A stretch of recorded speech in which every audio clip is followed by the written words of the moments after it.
Good morning students. प्रश्नावली 9 निर्देशांक ज्यामिति के बारे में अध्ययन कर रहे थे अपन।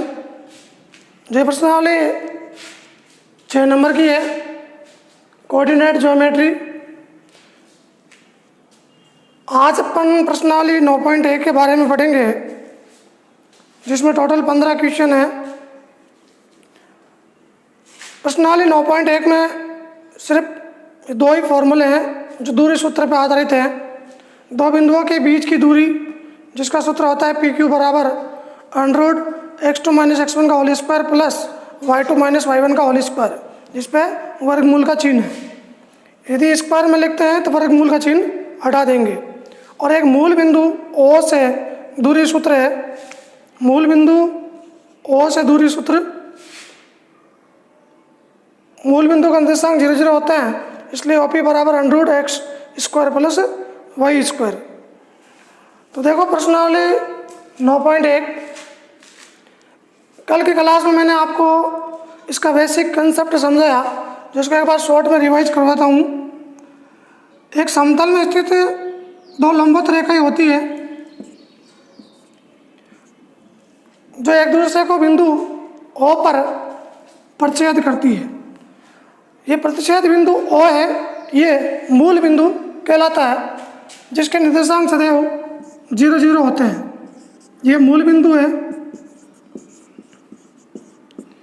और यहाँ ये x OX dash y OY dash. तो समतल में स्थित 2 रेखाएं, एक क्षैतिज रेखा, एक ऊर्ध्वाधर रेखा। इसे अपन निर्देशांक x बोलते हैं। निर्देशांक x से ये कार्तीय निर्देशांक, जिसमें मान लो कोई बिंदु है P, इसके अपन को निर्देशांक बताने हैं। एक x होगा, एक y होगा, और एक बिंदु मान लो कोई और है, वो है Q। तो इसका निर्देशांक x2 और y2, इन दोनों के बीच की दूरी ज्ञात करनी है। तो इसके लिए एक मैंने यह डायग्राम बनाया है। ये समतल में स्थित 2 बिंदु है P और Q, ठीक है। ये M है, यहाँ से यहाँ तक की दूरी x1 है, O से M तक की दूरी x2 है। तो अपन को Mn ज्ञात करना है। तो Mn ज्ञात करने के लिए x2 में से x1 घटाएंगे। इसी प्रकार ये Qn है, ये x पर लंब है Q1, तो ये Rn है जो y1 है, और n से लेके Q तक है वो y2 है। तो y2 में से y1 घटाएंगे तो QR आएगा। तो ये एक समकोण त्रिभुज बन जाता है, जिसमें PQ है वो समकोण त्रिभुज यानी कर्ण है, PR आधार है और QR लंब है।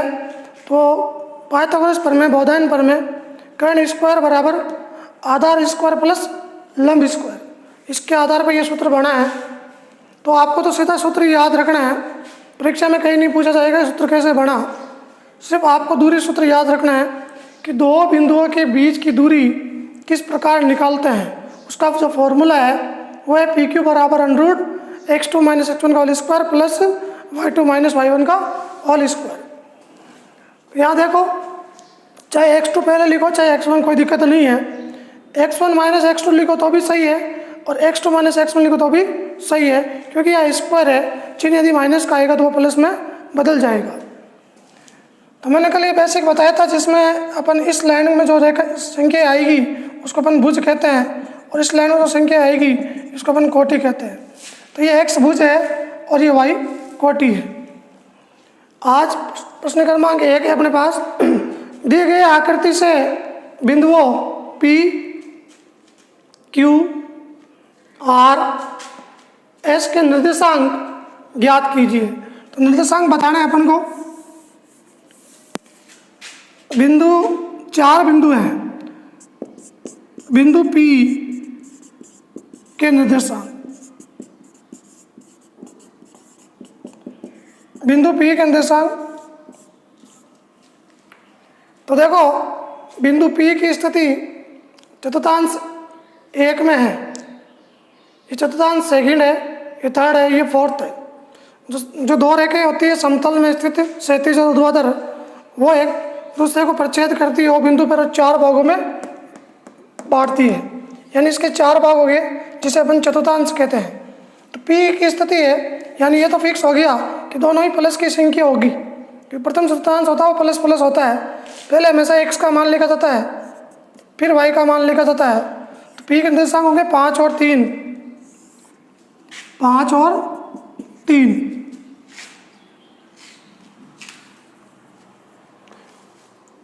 p के निर्देशांक हो गए अपने 5 और 3।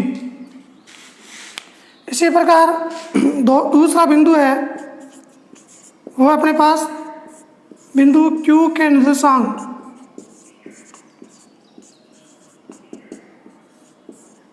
तो Q की जो कंडीशन है वो द्वितीय चतुर्थांश में है। पहले x का मान लिखेंगे -4, फिर y का लिखेंगे 6, तो इसका आंसर आ जाएगा -4, 6 Q बिंदु के निर्देशांक। फिर नंबर 3 पर R और नंबर 4 पे S। बिंदु P के निर्देशांक P 5, 3, Q -4, 6। R की कंडीशन तृतीय चतुर्थांश में है। पहले x की वैल्यू लिखेंगे -3, फिर y की वैल्यू लिखेंगे -2, तो यहाँ दोनों ही माइनस माइनस है। और s की वैल्यू चतुर्थांश में है, तो x की वैल्यू पहले 1, फिर -5। तो इस प्रकार अपन ने चतुर्थांश की सहायता से निर्देशांक ज्ञात किए। r की वैल्यू हो जाएगी -3 और -2, s की 1 और -5। तो जब पहला क्वेश्चन है 1 से लेके 5 तक जो प्रश्न है, उन सारे प्रश्नों में यही काम करना है। या तो आपको आलेख दे रखा होगा, उसकी सहायता से निर्देशांक निकाल लें, या जब निर्देशांक दे दे तो वापस आलेखित करना है ग्राफ में। तो 1 से 5 तक प्रश्नों में, टोटल प्रश्नों में विदाउट फॉर्मूला है, सिर्फ डायग्राम दे के बिंदुओं की स्थिति बतानी है, कौन से चतुर्थांश में चिन्ह कैसा लगेगा। जैसे P है तो 5 और 3, तो पहले x की संख्या फिर y की संख्या, पहले भुज फिर कोटि। यहाँ जो x2 - x1 है ये भुजों का अंतर है, ये कोटियों का अंतर है। तो ये प्रश्न क्रमांक 1 था। तो 1 से लेकर 5 तक, इन पाँचों प्रश्नों में ये एक ही काम है, जिसमें आपको निर्देशांक बताने या निर्देशांक दे दिया तो आलेखित करना है। मान लो ये प्रश्न वापिस बन जाए, P के निर्देशांक दे दे, Q के दे दे, R के दे दे, S के दे दे, और आपसे पूछे कि इसको निर्देशांक x में आलेखित करो, तो ग्राफ पेपर में आलेखित करो। तो इस प्रकार आप दो रेखाएं बना के लंबवत रेखाएं x और y और फिर इन बिंदुओं को अंकित करोगे। ये देखो O है, ये बाईं ओर है संख्या, 0 के बाईं ओर ये सारी माइनस की है, ऋणात्मक संख्या है। 0 के जो दाईं ओर है वो सारी प्लस में है, और ऊपर की तरफ जाने पे प्लस, ऊर्ध्वाधर अक्ष में O से ऊपर, और नीचे की तरफ आने पे O से माइनस में संख्या प्राप्त होती है, ऋणात्मक संख्या प्राप्त होती है।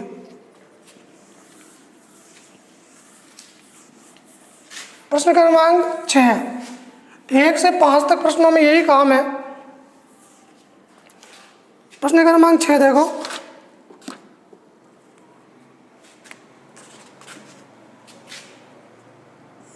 छठा का पहला क्वेश्चन,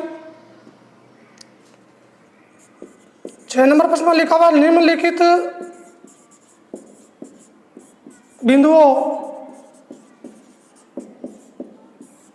बिंदुओं के मध्य की दूरी ज्ञात करो।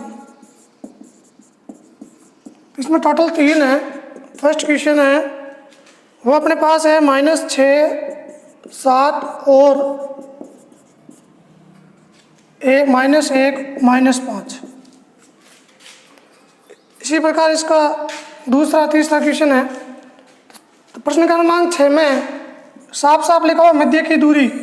तो यहाँ पर दो बिंदुओं के बीच की दूरी का सूत्र PQ बराबर √x2 - x1 का whole square plus y2 - y1 का होल स्क्वायर। सॉल्व करने का तरीका देखो,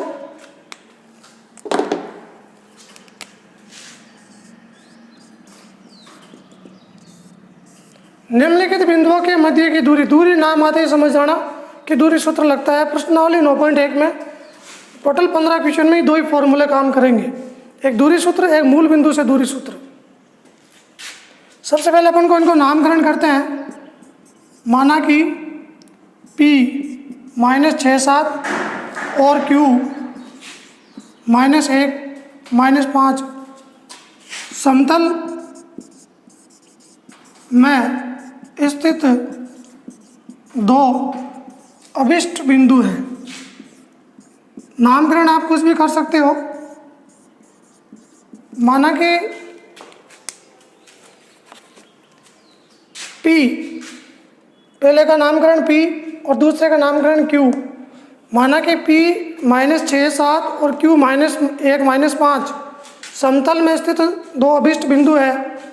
तो अपन इसको कैसे भी ग्राफ के माध्यम से समझ सकते हैं। समतल में स्थित दो बिंदु, मान लो एक बिंदु P है और एक बिंदु Q है। इनकी अपन की दूरी बतानी है, P और Q के बीच की दूरी। तो बिना निर्देशांक x की सहायता से लिया है मैंने। P की स्थिति है -6 और 7 और Q की स्थिति है -1 -5। तो यहाँ देखो सूत्र का जो प्रारूप है, ये जो पहले संख्या आएगी ये x1 है, ये y1 है, ये x2 है, ये y2 है। प्रथम संख्या x1, द्वितीय संख्या y1, प्रथम संख्या x2, द्वितीय संख्या y2। दूरी सूत्र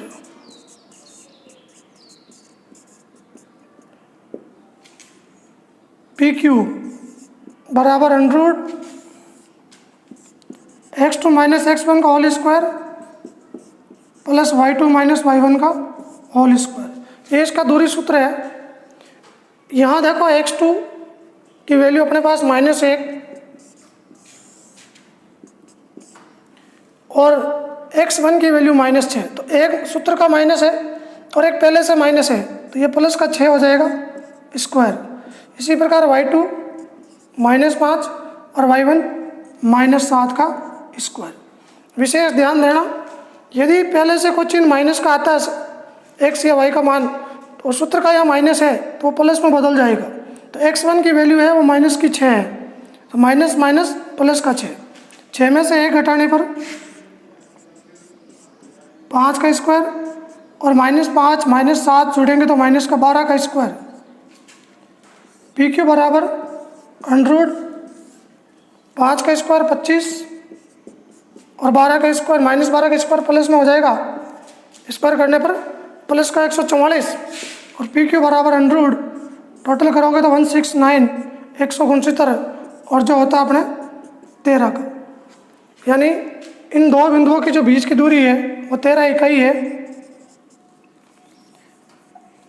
इकाई नहीं लिखेंगे, PQ 13। प्रश्न को समझे वापिस। दूरी नाम आते ही दूरी सूत्र लिखना है। माना कि P और Q समतल में स्थित दो अभिष्ट बिंदु है। माना कि इसलिए लिखा कि इनको नाम नहीं दिया हुआ था P और Q। अपन चाहे तो A और B लिखो, P और Q लिखो, है कुछ भी नामकरण कर सकते हैं। समतल में स्थित दो अभिष्ट बिंदु है। तो इस प्रकार आप इसका प्रारूप बना के P और Q का, ये प्रथम संख्या होगी P की वो x1 y1, Q की जो संख्या निर्देशांक होंगे वो x2 y2, P के निर्देशांक -6 7, Q के निर्देशांक -1 -5 और ये कोटियों का भुज का अंतर प्लस कोटियों का अंतर, वर्गों का अंतर, और ये चिन्ह यहाँ प्लस का रहेगा। मान लिखेंगे, मान लिखने में चिन्ह की सावधानी रखनी है। और ये प्रश्न क्रमांक 6 था, इसमें टोटल 3 है, तो 6 के तीनों ही प्रश्नों में यही सूत्र लगेगा, यही नियम लगेगा।